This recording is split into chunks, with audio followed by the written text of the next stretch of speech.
Mga idol, welcome to Leo Mix Vlog mga idol.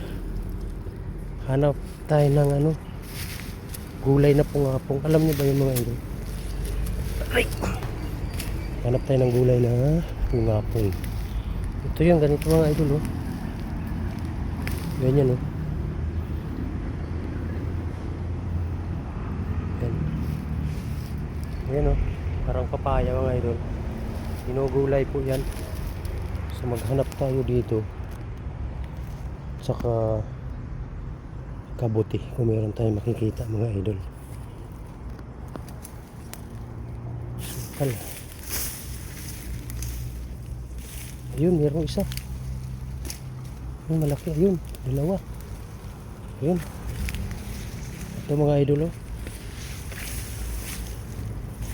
Tayo ng ayan, nakakita tayo ng isang piraso. Malaki-laki na to.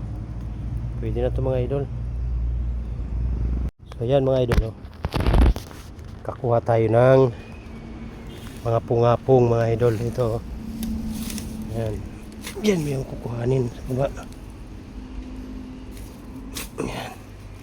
Ito po ang ginugulay niyan mga idol, yung puno. Oh, ayan, oh. Ito pa mga idol, oh. Madami pala dito banda. Ayan. Ito, kakakuha tayo ng gulayin mga idol. Ito, pungapong po ito mga idol. Ito ang masarap dyan mga idol, oh. Yung tiklop na tiklop pa. Ayan, at saka yun. Ayan, oh. Madami tayong makukuha dito mga idol. Sapat na ito sa para sa isang ulaman mga idol. Ito pa mga idol, oh, malaki. Ito. Sarap nito mga idol.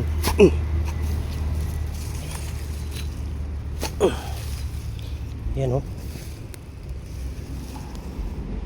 Yan mga idol, oh.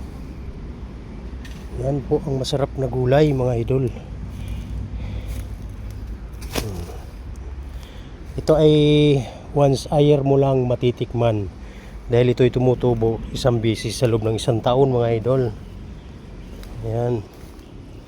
Kaya pag mayroong ganito, panahon ng ganito, samantalahin natin na tayo ay makakain dahil ito ay napakasarap na gulay mga idol. So yun lang po mga idol. Ito muna, manghukay muna tayo. Mga idol, yung ating nakuha na mga pungapong mga idol. Ayan. So, gulayin natin to sa gata. So yan po mga idol. Support po ng ating YouTube channel mga idol. Maraming salamat. Idol, gulayin na natin itong ating pungapong.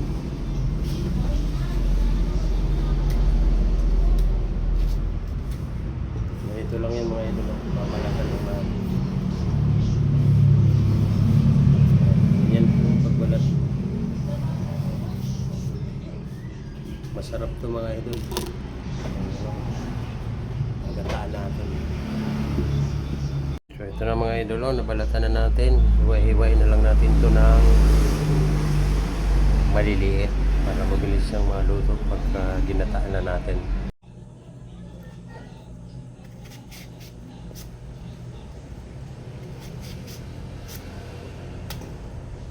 Ganyan lang kaliliit mga idol. Ayan, parang laing lang din to para mabilis yung maluto.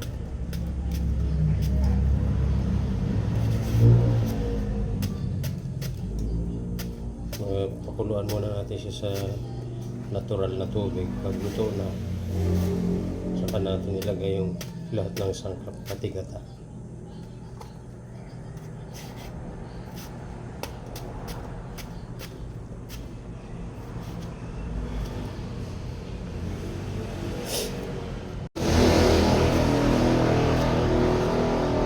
Tapos na mga idol. So, ngayon naman mga idol, lugasan natin ito sa running water.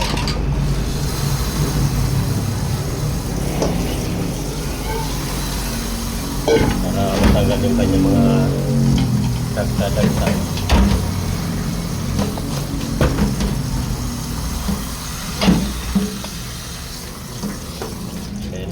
Hugasan na natin mga idol. Yan mga idol, tapos na natin siya hugasan. Ngayon, luluto na. Yan, lulutuin na natin. So, mga idol, sangkap natin. Mga idol, na natin.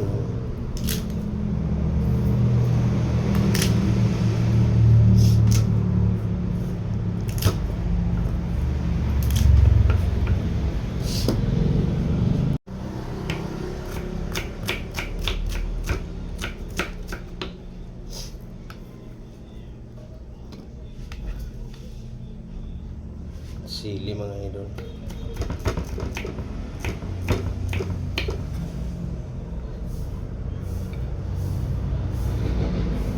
At luya para malasa yung ating gata. So, lagay na natin ito mga idol. Yung ating pungapong. Lagyan natin ng kaunting tubig.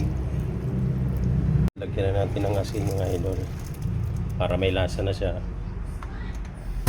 pag matuyo na yung kanyang tubig. Panalang natin mga idol hanggang sa maluto muna siya sa tubig bago natin lalagay ang kakanggata.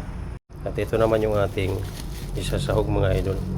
Ito yung dilis. Ang mga idol, lagay na natin itong mga sangkap.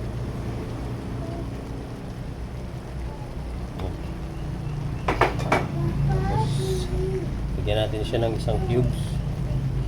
At itong ating gata, ilalagay na natin kasi medyo frozen to. Kahapon ko pa sa kanya nabili to. So, ilalagay na natin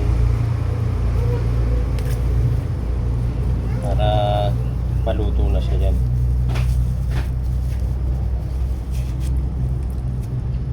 So, yan mga idol. Takpan natin ulit.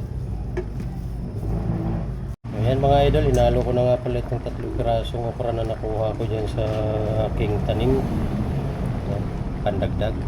Lagay lang natin mga idol ang ating bilis. Ayan.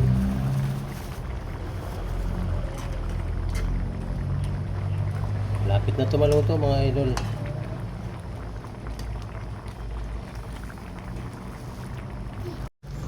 Tikman natin mga idol yung ating ginataang pungapong.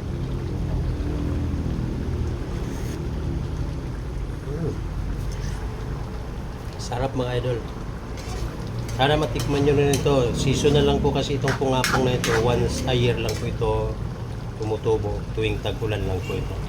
So yan na mga idol. Luto na itong ating ginataang pungapong. Pwede na natin yan patayan ng apoy. So maraming salamat mga idol. Yan mga idol. Paki-support naman po ng ating Facebook at saka ng ating YouTube channel Leo Mix Vlog mga idol. Maraming salamat po.